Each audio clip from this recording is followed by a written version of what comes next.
Hi everybody, welcome back to the OAG RC.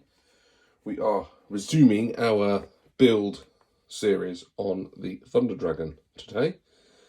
Now I'm just trying to remember where I got to, because as you remember I'm not following this from a traditional set of instructions. I am following this from a digital one because, well, the kit wasn't actually bought as a kit by me.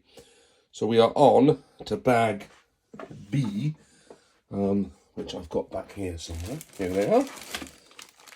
Which looks to me like we're going to be building up some shocks, which, you know, always goes down well, doesn't it, when you're building shocks? So let's get cracking. What I've noticed with this kit is there's only 3 part bags. There's A, B and C, but there's a lot of steps in each one. You know, I've got drive shafts in here, I've got shocks. It looks to me pretty much like we're going to be building up both sides of the gearbox this step. Drive shafts and everything will go in, and I'd imagine bag C is just going to be bolting it all together and doing the body shell, if I was a betting man. So unlike the Terra Scorcher, this one's got standard drive shafts in it. They look alright, they're quite thin. That's a comment I would make on those. But this was, you know, originally a kit from the 80s, so I would imagine that was alright back in the day. A tip that I did see is some vehicles, you just bang a... See if I've got any knocking around in the bag here, in the kit box. Just so I hate it when I start losing, these cups will start falling out. What I'm going to do is I'm just going to put a body pin through there for now, and that just keeps that safe in there while you're just building it up. And then once you've built the gearbox up, you can pull that out when you're putting the wheels on. Happy days. That's the thing, as you build more of these up, you see, you suddenly realise you're actually becoming more and more experienced in building. And you pick different tips up from different kits. I reckon I'm going to be a bearing short here. I've only got 3 bearings left. That's a bit of a problemo. I don't think I've missed one anywhere. I don't know. I definitely haven't missed a bearing anywhere. I must have had one short in the pack I bought. Bit of a pain in the butt, but bit of a pain in the but we will deal with it. We will make it work. And if all else fails, you can always stick a couple of bushings in on the wheel axles, because they're easy to get to and change. Always bearings in the gearbox. If you ever find yourself short, put them in the axles and you can change them over pretty quick. Part of the rear suspension arms, so no adjustable turnbuckles going in on the rear. In fact, I don't think I've seen any adjustable turnbuckles at all. So again, that's something that is different on the Terra Scorcher. I believe that does have adjustables in the suspension. So it says to grease these on the way in, but I'm not going to do that. And I'll tell you for why, is they just get clogged up with grease. I've done this before, and all you end up getting, especially on the Orchard Raceway, is you just end up with an absolute boatload of mud in these axles, and then they are an absolute pain in the backside to clean. So feel free to tell me I'm doing something wrong there, but I'm not doing it. I'm not doing it. Right, they're in. Put just the right amount of pressure on a screw pin to get it to bite, and then you go all the way through until it locks, and don't ever try and over tighten them. I'm not going to hear the birds tweeting outside. It is, what's it, 8 o'clock at night here. It's September now, so you're watching this, I don't know when I'm putting this out, February time I think, you know, and this is the ideal time for me to be down here doing this. It's not too cold in the studio, it's not too hot in the studio. As Goldilocks would say, it's just right. If you are into the hobby, and you're new into the hobby, and you built yourself, I don't know, a DT 2 or a DTO3, you start going, oh, what shall I get next? Ooh, always fancied, you know, an XYZ model, and you see a good price on one of the model websites, you go, oh yeah, I'll go in for that. I'll get myself a Terra Scorcher or a Thunder Dragon or something like that. Just be aware that the maintenance on some of these older models, because they've got, you know, finicky things like E-clips that hold bits of the suspension arms together and different things, that you might find yourself needing to get a few spares, because these things have a tendency to disappear off into the night at the least expecting moment, and you suddenly go, oh cripes, there was only 2 of those in the kit and I've just lost one, or I've buckled it, or I've snapped it. What do I do now? And the answer to that is, if you haven't got a spare, you're not doing anything with it at all. There we go, clip it in. Rear drive shafts in place. Lot of suspension travel at the back. Look at that. Yeah. Look at that. They move around all over the place. They're not coming out, are they? Famous last words. A little bit of screwdriver gymnastics going on here. Try and get all this together.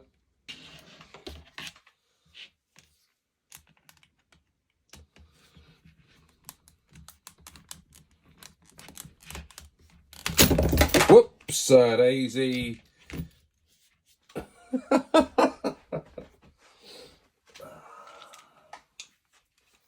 All's all okay. All's all right. No worries. Nothing damaged. Other than my pride. These kooky 1980, late 80s Tamiya RC kits, eh? With all their hardware in them. I mean, you can see actually why Tamiya. I mean, not only are the more modern RCs like the, I'm not talking about the TD2s, but the DTO2, DTO3 chassis have a lot less hardware in them. You know, yeah, they've got probably different plastic parts, but they haven't got all these nuts and bolts. And it's the bolts here that, you know, while I sat at home, we go, oh, you know, it's only a couple of pence for a little bolt, isn't it? But they all add up to the cost of the kit and the complexity of bagging it up as well. So if you can cut a lot of this stuff out, you can see how that then reduces the cost of the kits down into a different price point, or just today anyway. This is definitely an easier kit to put together than, let's say, a hot shot. That was far more involved piecing that up. I'm not saying this is any less enjoyable, but if you think about even the uprights on the hot shot at the front, think of the amount of parts that go into screwing that upright together and building it up. And this is just a couple of step screws and a couple of screw pins, and bang, you're in. Huge leap in design between those 2 4-wheel drive models. And then, you know, if you consider the bathtub chassis that we have today, you know, that again is another leap forward, isn't it? There you go. We'll leave it there. I'm going to go have a little break and go have a cup of coffee. I'm going to come back and get cracking on the rest of the front gearbox, which is going to involve that A5 piece. And I'll show you the bracket that I've got to resolve that little problem. Back, a new day, and I'm going to carry on with step 19 now, which is mounting up these onto the front gearbox. Now, I think it goes that way round. Sorry, step 18 I'm doing next. Not 19, don't need those yet, put those to one side. So this is putting on that A5 piece, and I've got a brace there. It's going to sit over the A5 piece, and hopefully provide it with a little bit more strength. And on the Thunder Dragon, I've not got Well, there's two ways to solve this. You can get a new A5 piece made out of metal, which I haven't done, or you buy a brace like that goes over the front that provides it with a bit of strength, or you swap the screw pins out and you put in rods with E-clips. Now I have that for the Terra Scorcher, but I don't have that for this. So I thought what we'd do is just use this brace, and we'll see how it goes. And if it breaks, and the A5 piece busts, then we'll get a new A5 piece and we'll do something different next time. But I think this is going to solve the problem. I mean, I'm not sure this ultimately is the best solution, but it's one we're going to try to start with. There we go, see that? That brace is on there now. Drive curb in that side, this one on this side. All working as should do. Whoops! That's why you've got to be careful. There we go, suspension stabilizer-y thingies on. Didn't enjoy doing that at all. Not easy. Right. Next step, making some shocks. I like making shocks, so I'm just going to put this to one side. We build the dampers up. Bring this over here into shot. I'm just looking at the other manual, because the shocks that are in front of me here are slightly different in the Thunder Dragon instructions. I'm just going back and looking at the old the old Thundershock ones, and just see if they are the same or if they're different. So these shocks are definitely different to the Thunder Dragon. Thundershock 2022. There we go. Yeah, they are different. So yeah, I was right. It is just the two O-rings and the damper. That's right. I was right to use X10 at the top, so that's all correct. But where I've gone wrong is on the end of here. So I'm going to take that off. We don't need those on there.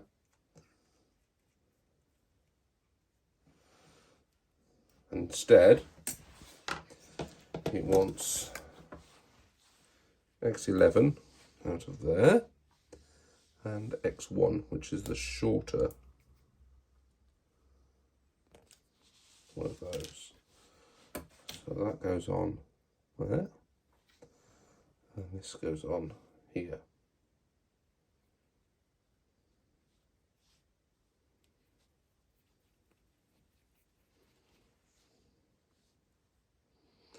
Now what I tend to do is tend to tighten to that point, and then tighten my hand, and then I will grab this,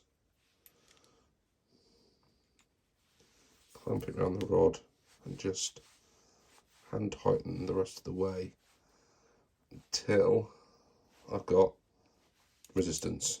I'm going to stop. Right. And repeat. Does that go under? Yeah, it goes under the little spacer onto there. But don't do that until you've got the spring on your plunker. No matter how many kits you build, you always make a mistake at some point. There we go.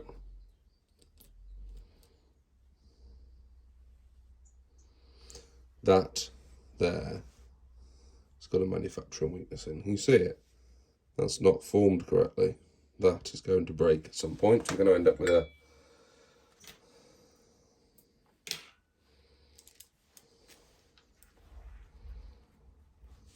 busted shock, I think.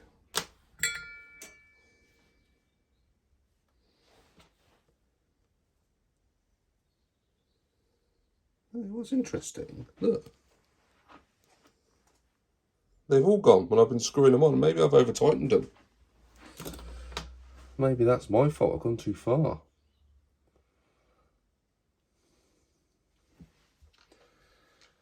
Oh dear. Never done that before.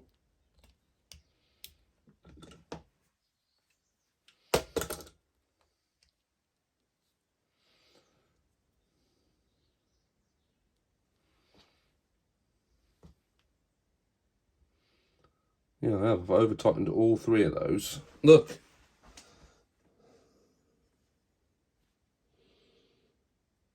Oh, well, we'll see how they go. See how they go. If they bust, we'll have to replace them. When you're building your shocks, be very careful not to over tighten. That moment when you realise that you chucked away a parts tree with parts on for the second time in the build. Yes, I did it again.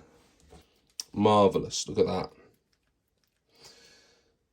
That is beautiful. And that is the end of parts bag B. So let's get everything down on the deck and let's see what we've got when we finished up. We've, you know, really just built the front and back gearboxes. We built the gearboxes and now we've built the suspension and the arms to them. It's all come together quite nicely, that. I'm quite pleased with how that's worked out. So I'm going to call it a day there for this part of the build. And next time we're going to put these together on the chassis, get the wheels on, get all that bits done, get the radio gear in, steering linkages all done up, and we'll be ready to rock and roll, and we'll see what the final chassis looks like when it's finished. Thanks ever so much for watching, guys, as always, and if you've enjoyed the channel and the content, please like and subscribe, and I'll see you all soon on the OAG RC. Until then, bye.